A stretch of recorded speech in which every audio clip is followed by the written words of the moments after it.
Nous voici pour la capacité numéro 18, savoir résoudre un problème. On a Florian et 3 amis qui partent 15 jours en vacances à La Réunion et ils souhaitent louer une voiture pour se déplacer. Et les agences de location leur proposent différentes formules. Donc il y a une première formule où c'est 25 euros par jour et 0,75 par kilomètre.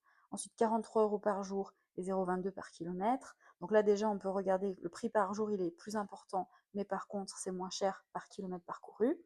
Et une dernière formule où le prix par jour il se comprend entre les deux premières formules, et pareil pour le prix par kilomètre parcouru.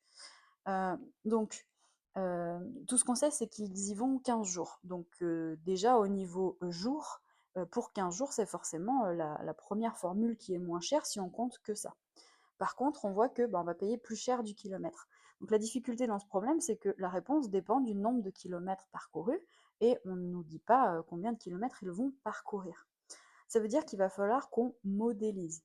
C'est-à-dire qu'il va falloir utiliser, dans ce cas-là, les fonctions.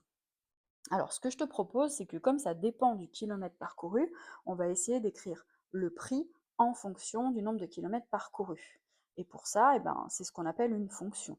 Le prix en fonction des kilomètres parcourus. Donc, on va appeler f de x le prix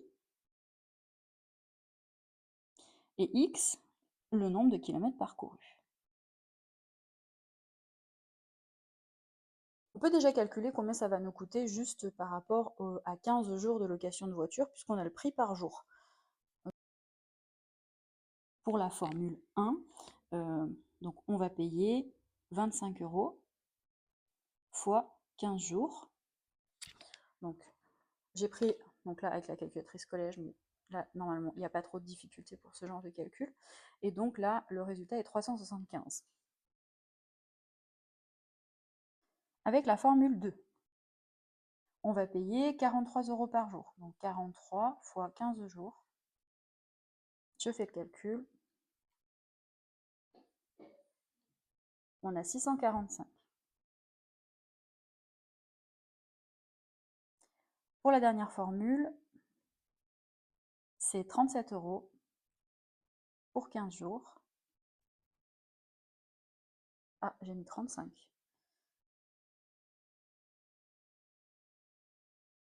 37 euros pour 15 jours et donc 555 euros. Donc comme on l'a dit au départ, on l'avait pressenti évidemment qu'avec la formule 1, en tout cas pour 15 jours, c'est le moins cher. Maintenant, il nous reste à évaluer combien on va payer pour chaque kilomètre. Donc pour chaque kilomètre, ce sera 0,75 euros. Ça veut dire que c'est 0,75x le prix à payer. Donc exprimons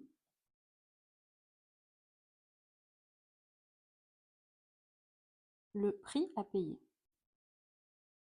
Alors, pour la formule numéro 1, le prix pour la formule numéro 1 à payer en fonction de x, ça va être de toute façon 375 euros, ça c'est sûr, pour 15 jours. Et à ça, on va ajouter le prix pour chaque kilomètre, 0,75 fois le nombre de kilomètres fois x. Pour la formule 2, on va donc payer, je mets un petit indice 1 et 2 pour dire que c'est le prix à payer pour la formule 1 et le prix à payer pour la formule 2. Donc le prix à payer, ce sera de toute façon 645 euros pour les 15 jours. Et ensuite, chaque kilomètre, 0,22 x.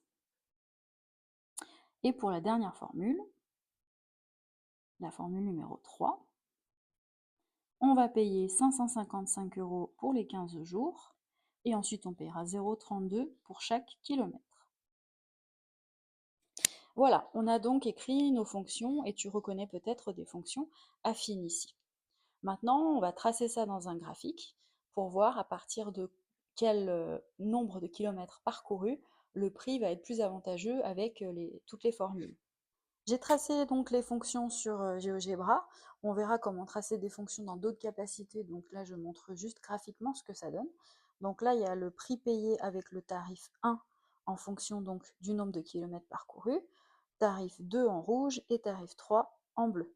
Donc ce qu'on peut voir, c'est que ce qui est le plus avantageux, c'est le tarif 1, mais jusqu'à ici, là. Donc là, ici, on peut lire le nombre de kilomètres, donc on est à 420 km. Donc jusqu'à 420 km, on est plus avantageux avec le tarif numéro 1.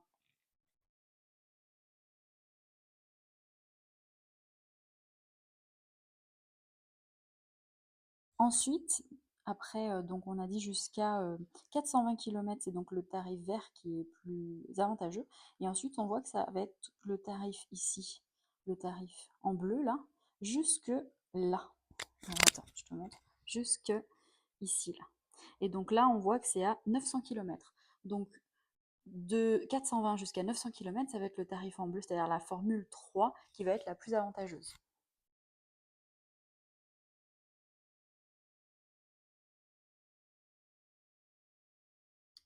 Au-delà, ce sera donc la dernière formule, donc qui est en rouge ici, donc la formule 2, qui sera la plus avantageuse.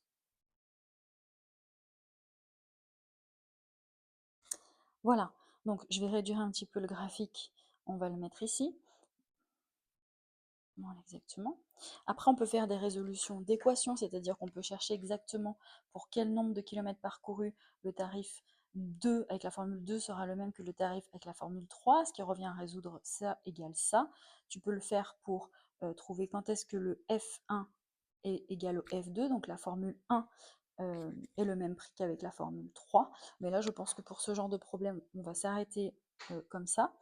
Par contre, c'est un problème qui serait, à mon sens, je pense, beaucoup plus détaillé au brevet. On te poserait des questions intermédiaires.